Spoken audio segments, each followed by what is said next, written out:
The queen of the courthouse, the TV judge who once pulled in $47 million a year, carried more controversy than her crisp rulings ever let on. Former staffers filed age discrimination suits, saying older employees were shown the door. Others alleged the show screened out certain litigants to keep a tightly curated on-camera look. Behind the gavel, critics claimed bias and backstage turmoil. In just 5 years, more than 20 employees walked. Then came 2020. She vanished from public view as tabloids peddled rumors about brain disease. She hit back with a $5 million defamation suit. And when she resurfaced with a 2025 streaming comeback, the surprise wasn't a softened persona. It was how profoundly she had transformed the courtroom genre itself. Judith Susan Sheindlin Nab Bloom was born on October 21, 1942 in Brooklyn, New York, while the world was still at war. Her parents, Murray, a dentist, and Ethel Bloom, an office worker, did what most New Yorkers did then, kept their heads down and pushed through. Post-war Brooklyn was crowded and loud. By 1946, more than 100,000 New York families still needed decent housing. Rationing lingered, and inflation hit 14% in 1947. Money was tight. Ethel sewed clothes from scraps, and little Judy, barely 5 in 1947, did chores as monthly air raid sirens reminded everyone the world hadn't steadied yet. In 1943, when she was still a baby, Murray left to serve. Ethel managed wartime blackouts and ration books alone. Those coupon points capped canned goods at $48 a month. When Murray returned in 1945, like many veterans, he came home changed. Divorce rates across America had jumped nearly 50%. Judy's parents stayed together, but a new tension settled over the apartment. By 4, she was organizing neighborhood kids' games, taking charge because someone had to.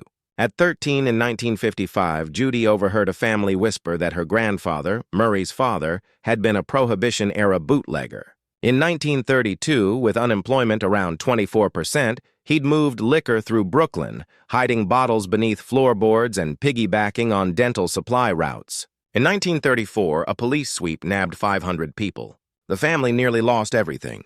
Instead of recoiling, Judy became fascinated by law and order, reading case histories, including Al Capone's 1931 trial. She didn't just want to avoid trouble. She wanted to understand it and control it. In 1956, Judy entered James Madison High School, over 3,000 students strong. Her GPA hovered around 2.5, but that never reflected her presence. She joined debate, notching 5 regional wins by 1959. She also pushed back, skipping a dozen classes to protest dress codes, banning pants for girls. And in 1957, leading 20 students in a cafeteria walkout over the food. She even grabbed attention for forging notes to skip gym on moral grounds. As Brooklyn gangs multiplied, more than 100 by 1958, Judy stuck to her own compass. By 1960, the civil rights movement was reshaping the country. Judy left for American University in Washington, D.C., majoring in government. Curfews for women were strict. Pants were still frowned upon in class. She joined Pi Sigma Alpha, the National Political Science Honor Society, challenged male professors, and graduated in 1963, 3 years after enrolling, when women were still steered toward secretarial pools, not policy. Law school was the next gauntlet, New York Law School, where in 1963, women were under 5% of law students nationwide. Title VII of the 1964 Civil Rights Act outlawed sex-based hiring discrimination, but campus culture lagged decades behind. Judy worked part-time as a legal secretary and stumbled onto falsified corporate financials, an off-their-oar discovery that convinced her to choose meaningful work over a cushy track. She earned her JD in 1965 and passed the New York bar on her first try. Pass rates sat near 70%. At least 5 firms brushed her off, some with no reason at all. She threatened Title VII action before it was fashionable. By 1972, Judy Sheindlin had stepped away from a corporate law job to raise Jaime, born 1966, and Adam, born 1968. That year, a law school friend tipped her to an opening in New York City family court. She jumped. Over 5 years, she handled thousands of abuse, neglect, and juvenile cases. Later totals often cite 20,000 plus across her pre-TV bench years. The 1974 Juvenile Justice and Delinquency Prevention Act aimed to keep kids out of adult lockups, but enforcement was spotty. Judy's blunt style clashed with colleagues who preferred go along to get along. Her personal life churned, too. She divorced Ronald Levy in 1976 after 12 years. Married Judy Sheindlin in 1977. Work never slowed. She punished abusers, unmasked phony foster care records, and pushed reforms that cut repeat offenses. A pivotal case came in 1975. A well-connected businessman accused of child neglect. Exactly the kind of case many prosecutors ducked. Judy didn't. She won. The man lost custody and paid fines topping $10,000. Anonymous threats followed. She didn't budge. The message, money can't launder neglect. Her stance fed local reforms that reduced recidivism by 10%. In 1978, she was tapped to lead a city task force on juvenile delinquency. The probe uncovered administrators profiting off youth detention. One official she confronted was convicted in 1980 and fined $50,000. 3 others were fired. Recidivism dropped 15% in 2 years. The blowback was fierce, but the result earned her a judgeship in 1982. Mayor Ed Koh appointed her to Bronx Family Court. Her docket exploded. 150-plus cases weekly, backlog cut by 40%. She saw the worst. Kids weaponized in custody wars, welfare scams, even a mother who physically injured her child. In the long shadow of the 1983-1990 McMartin preschool fiasco, where aggressive interviews helped fuel 360 false accusations, Judy learned to separate fact from panic. Promoted in 1986 to supervising judge in Manhattan Family Court, she torched a lenient child abuse sentence in public. Defense attorneys tried to have her removed. She pointed to hard lessons from McMartin. Coercion breeds lies. Children suffer either way. By 1990, she was a New York legal name. The Los Angeles Times profiled her court. One sentence landed. A neglectful father had to perform community service in a homeless shelter. Punishment with perspective. By then, she had presided over 20,000 matters. That year, she divorced Jerry, then remarried him soon after. The spotlight called her a legal superhero. It stuck. In 1993, Judy published Don't Pee on My Leg and Tell Me It's Raining, selling over 100,000 copies. She blasted lazy litigants, sloppy social work, and courtroom con games. Parents treating babies like benefit vouchers, serial teen offender skating. 60 Minutes aired a segment the same year. Judy reading A Perjurer, The Riot Act. Phones started ringing. September 1996, Judge Judy premiered. Early ratings hovered around 1.5, climbed to 2.1 by season's end, and hit 4.3 by 1997, an ascent the industry didn't see coming.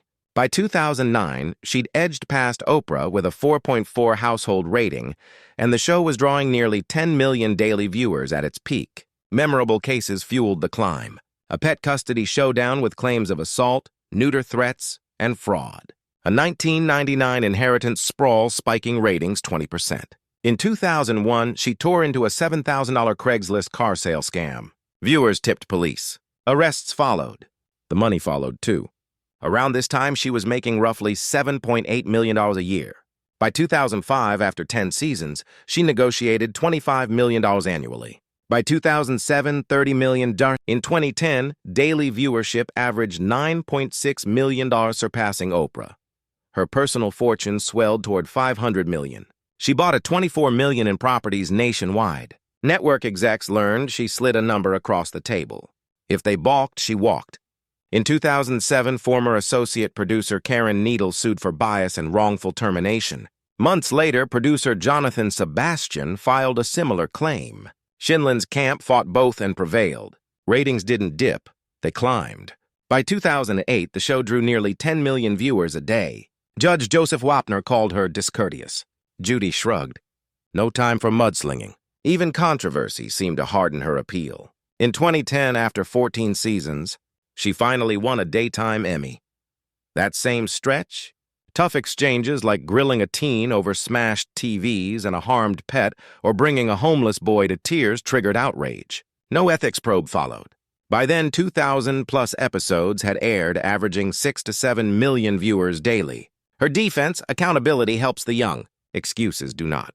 Then the tables turned. In 2013, Judy sued her former lawyer, Fred Foster, for malpractice tied to a $1.7 million dispute dating to 1999 involving producers Kay Switzer and Sandy Mann and muddled royalty promises. Multiple representations raised conflict of interest alarms.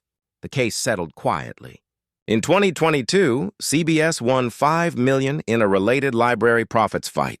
Judy's empire and net worth north of $440 million held steady. By 2015, a case with celebrity impersonators and identity theft detonated into a national story. A manager allegedly hired a fake act for $5,000 with forged contracts and stolen IDs surfacing on air. The FBI stepped in. Media swarmed. That season averaged 8 million viewers. Vice questioned whether some cases, including a 2010 segment with a cat and smashed TVs, were helped along for TV. That year, more than 100 impersonators were arrested nationwide. Her courtroom had turned into live camera crime detection. In 1964, Judy married Ronald Levy, a prosecutor. She was 21, fresh from law school. They had Jaime, 1966, and Adam, 1968. Ronald wanted her home, called law a hobby. She stayed 12 years, left in 1976, and later called staying so long her biggest mistake. Adam became a district attorney. Jaime rose in corporate leadership. In 1977, she met Judy Sheindlin in a bar, separated, not yet divorced. Judy told him to finish it and marry her. He did,